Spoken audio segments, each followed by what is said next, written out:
चलिए empty set को पढ़ते हैं।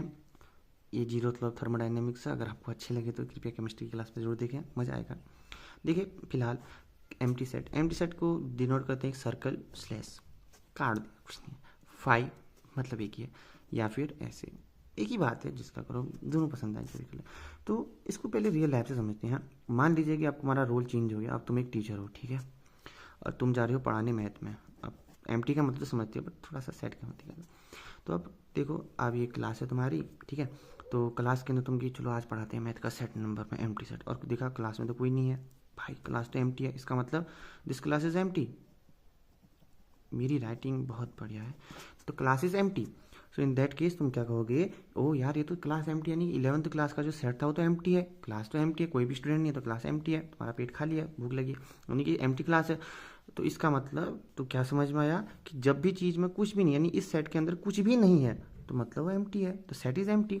सो a set which contain, contain का मतलब जो है, कंटेन, ये अंग्रेजी वाला था, contain zero element, no element, basically no element is called, शब्दों पे जाना, राइटिंग पे नहीं। क्या कहा मैंने, empty set, okay, empty set. और हम डिनोट करते हैं सर्कल स्लैश से, मतलब ऐसे ऐसे कर दिया, या फिर फाइव से, ये तो अंग्रेजी का था, या फिर ऐसे कर दिया, हाँ ठीक है। ये ओवरऑल एम्प्टी सेट का मतलब था। आई होप आपको समझ में आएगा कि क्या है इसका मतलब रियल लाइफ से समझने के लिए। अगर बहुत आसान हो जाता है अगर हम इसको रियल लाइफ से समझें। मिलते हैं तब तक के लिए, बाय बाय। अगर आपको अच्छा लगे तो लाइक शेयर सब्सक्राइब जरूर करें यार।